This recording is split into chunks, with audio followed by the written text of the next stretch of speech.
Well, guys, so far the new Kickstarter is going really well. I mean, take a look at this. Last time, it took us a week to raise $2 million and get 3 new episodes. But this time, it only took us a day.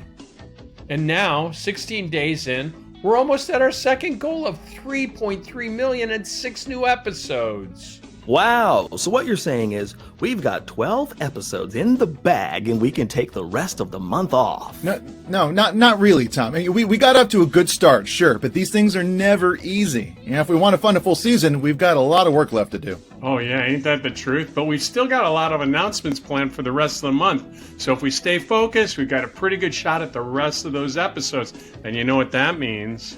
Yeah, it means I finally get to decide who lives and who dies. Sorry, no. It means that we also need to start getting ready to make new episodes so we can get to work as soon as the Kickstarter ends. Get ready? Jonah's ready right now. Just look at him. He looks great. Tom, stop it. Yeah, good enough to eat. Wait, what? Anyway, Joel's right. If we're gonna get back on camera, it's time to get back into pre-COVID shape. Oh, right.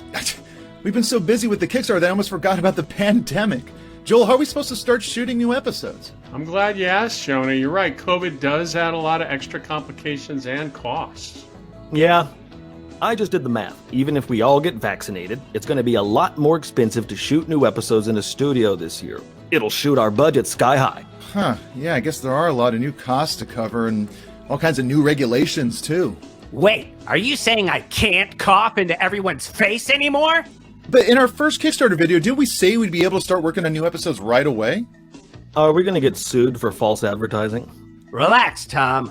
I'm a lawyer. No, he's not. No one's gonna sue us, you guys. Look, I've been thinking about this a lot, and actually, in a weird way, COVID gives us a great reason to further develop some cool ideas we've been working on for a while now. Ah, a silver lining. Well, you know what they say. When COVID closes one door... It also throws a chair through the window. Really kicks you while you're down. Sure, Crow. Anyway, I think these new episodes give us a perfect chance to use remote production. After all, when you get down to it, MST3K isn't that complicated. True. It is a show about a guy and some robots trapped in space, and most of the time you can't even see our faces. How hard can it be? Exactly. So if we experiment a little, we'll be able to start shooting new shows a lot sooner, and we might not even need to be in the same place. Or even the same planet! So, wait, Joel, are you saying we'd each shoot our parts in a different studio? Yeah, pretty much. And if it goes well, this might be the fastest, most affordable way to keep making new episodes and keep the show going even longer. I don't know, Joel. Won't this feel more like Mystery Science Zoom Meeting 3000? Actually, it won't. It's going to look and feel pretty much like the MST3K we all know and love.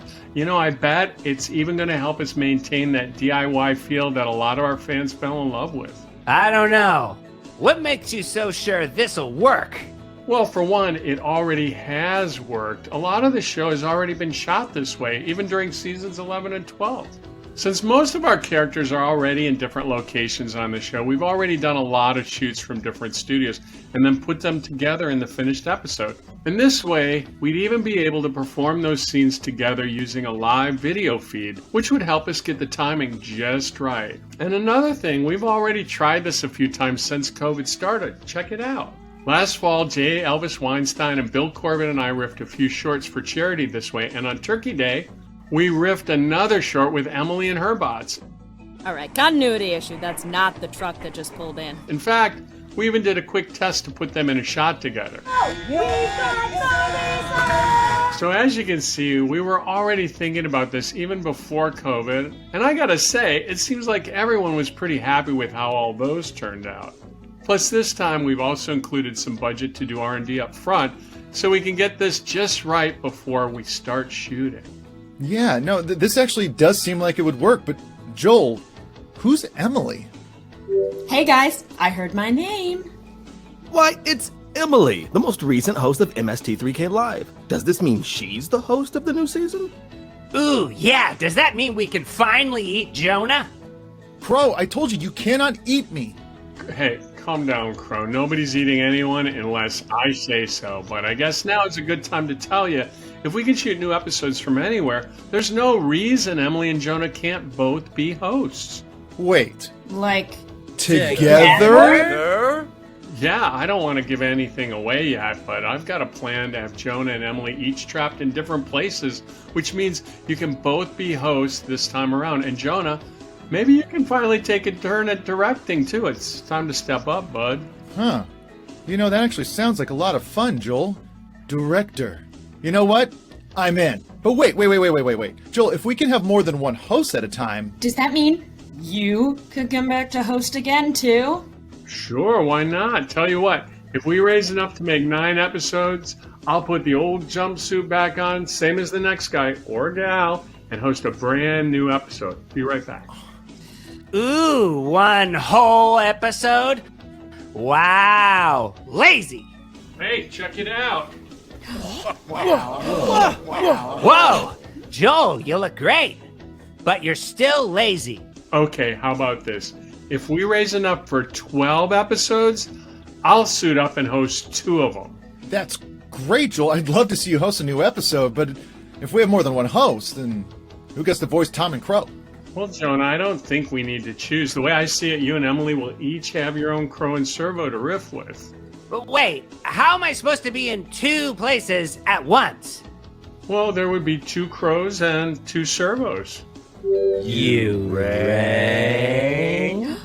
Oh, I look good. Check me out. Hi, Crow. Are we gonna be best friends? No, Crow. I'm gonna make you do horrible things. Okay, when do we start?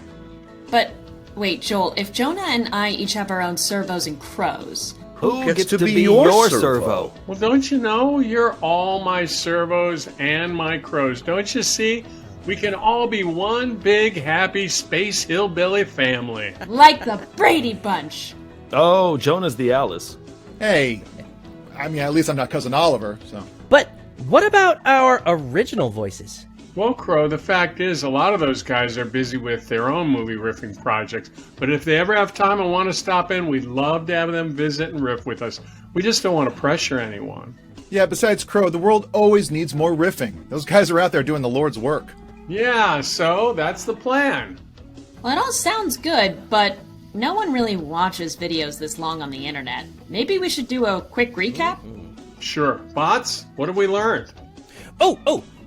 We're going to make new episodes remotely, so I don't have to be in the same room as Jonah. Emily is going to join Jonah, and for the first time ever, this season we'll have 2 hosts. Or maybe 3 hosts. If we raise enough to make 9 episodes, Joel has promised to host a new one. And if we raise enough for 12 episodes, he'll be forced to host 2 of them. See, you've all got it. Any final questions? I have one. What if we hit 11 million and beat Critical Role? Do we take back the belt for most funded film and video project? Yeah, but we're gonna need an even bigger idea to get to 11 million. So, hear me out. At 12 million, we fund my entire World War Space cinematic universe, which starts with Crow T Robots Earth vs. Soup, followed by Crow T Robots World War Space, and the startling conclusion to the trilogy, Crow T Robots I Sing the Body Crow T Robot. It's the next big thing, and you'll all be in on it. That's gonna be cool.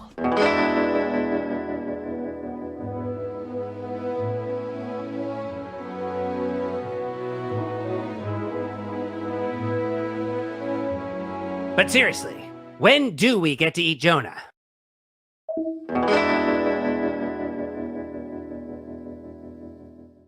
This is an update. We've been watching the Kickstarter page for Mystery Science Theater 3000. It's doing pretty well. Started out strong. It's balanced out just a bit now. From the time of this recording, we literally got about a week and a half to go at least probably less than that by the time this particular video airs. You still have your chance to back this project. It's going to be in the link below. From what you heard in the opening video, we have two hosts that will be joining on there. One of them, Joel, will, if we reach a certain point, Joel will be hosting 2 episodes. And we also have Emily Marsh, who will be joining Jonah Ray this new season of Mystery Science Theater 3000, which at the current point, we are at 6 unlocked at 6 episodes. That means we will be getting 6 episodes plus the Gizmodoplex site. So that's a little bit over 61% funded. Hopefully we will get episodes 7 through 9. I think that's what we'll end up, unless there's a big push toward the end. We'll get at least 9 episodes this current season. I mean, it's going to be great when they start up on this. The new word is that the production will start as soon as the Kickstarter program is finished, concluded. They will immediately start production work on there. Like I said, they're going to be doing a lot of green screening and stuff like that. But that's fine. That's okay, because you have to remember the way this series started. They started very basic and simple, cheap effects, cheap sets. It's okay to have that. I mean, this is a great series to continue. I mean, to have Mystery Science Theater 3000 return on its own, and I keep saying this, if you want your own series, you've already been successful before, you want it to continue, forget the corporate structure, forget them. They don't want any of us. They don't really do. They don't want real programming. They have lost their way. This is why I say Hollywood is burning. This is why, broadcast television doesn't have the shows like they used to. Name a good show right now that's on broadcast. Really, truly, a really good that basically has nothing woke about it. That has nothing that basically is controversial or anything of that nature. You can't really name one. I'm looking at Law and Order, the new series, Organized Crime. It's okay, but it still has its issues. It still has, they've been twisting one particular character on the show. I mean, literally almost cutting his nuts off. I mean, it is a good premise for, Law and Order to go in the direction of one story for the entire season. That's what it should have been originally. But still, they have their issues. But of course, this is NBC. This is Peacock. This is what we're talking about. When you have Japan making much better stories overseas than what is going on network television, I hear every day more and more people that never watched anime before is now watching anime because there's nothing else to watch, really. Deep hurting. Deep hurting. And then, of course, the nostalgia bit. Like I had someone says, "Wait, what's all this with the nostalgia?" Because basically, there's nothing to watch. And like I said, I've challenged you. Go back, pick up at least 1 a week, 2 a week, something that you wouldn't have think to watch before, and you can watch now. That is a good movie. It might be something that you wouldn't even think of. Pick up a horror film that you wouldn't think of watching. Pick up a dramatic comedy, something you wouldn't watch before. I mean, I'm seeing YouTubers out there watching Blazing Saddles, Young Frankenstein, Airplane. According to them, they've never seen it before, which that's a good thing. If they're picking up these movies and they're doing YouTube screening shows on these, I mean, it's bringing to a new generation of folks because they say, well, you can never make a movie like that today. You can. If you have the strength, like the guys at Mystery Science Theater 3000, if you have the strength, you have the ability to do it, you can do it. It's available. The availability of how to produce out there is easy. You don't even need a high-end camera. Most cell phones these days, especially the iPhones, have the quality of shooting, up to Blu-ray capacity, HD into 4K. Editing systems are mostly free these days. You have like DaVinci Resolve 17.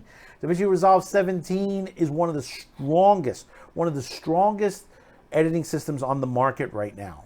And they have two versions, a free version and a $300 version. You say like, well, the free version must be stripped down. No, it's mostly effects and stuff like that. But the thing about it is most of those effects can be gotten separately if you need it. The audio system alone, it's a multi-track recording studio built into your computer. I'm talking you could sit there and record an entire band. If you have it hooked up right, you could do an entire band, album right there on Resolve. I mean, that's how much on there. You could do a full-length motion picture. It has the capability. It has the color grading and stuff like that. That's why you have guys like Joel Hobson, who's able to create stuff like this constantly because it's very simple to do. It's not hard. It's not science. Well, actually, it's mystery science. But, it's simple. And when Hollywood realizes that basically and I'm not talking about the fandom. I'm talking about people who want to watch a movie to get their mind off life and things. That's what it's called, entertainment. That is why it's called entertainment. And touting the last couple of award ceremonies have been really, really bad. At the time of this recording, it's the eve of the Oscars, which I'm touting it's going to be one of the worst rated Oscars ever, because people, you're finding out from people who work there at the Oscars quietly. They don't want to give their name, but they're saying people are turning away when the actors walk up and they start talking politics. They turn it off. People are turning it off. That's why they don't want to hear that. They want to be entertained. If you're going up there for an award, you won the award. You won it for the merits that you have, not for the way they want to build it up now, saying like, well, we have this amount of people. We've checked off every checkbox that we can. We've thrown in every politics we can, and that's all you're going to get. That's wrong. So, let's see how far we can get with Mystery Science Theater 3000. Like I said, the link is below there. We're about at 3,500,000 around in that area there. Probably it's probably closer to 4 million probably by the time this particular video airs. If you reached this part of the video, thank you for tuning in. Thank you for watching. Thank you for those who have subscribed. I mean, really, we had a real big push this past weekend. Thank you for those on there. Saturday Pre-Flight was a very good episode this past week. A lot of people have watched. Thank you on all of our social media platforms for the comments, the lines on there. We'll be getting to most of that at the next level of Saturday Pre-Flight. Thank you for tuning in. We'll see you on the next one. Bye-bye now. Now this to me is good TV, being genetically altered on cable television. Ann Dillard will be out to discuss her new book, and then later on, Topol, that robust star of Fiddler on the Roof, will be out. Frank, why are we off the air? I thought it was time to push the button. Besides, don't you want to get started genetically altering Jack Perkins? Look, we don't go off until I say we go off. Now, run down to the storeroom and get that spare head. I've got a mad posh to give Jack Perkins the head of Vivian Vance. Sorry, Sarge. Vivian Vance.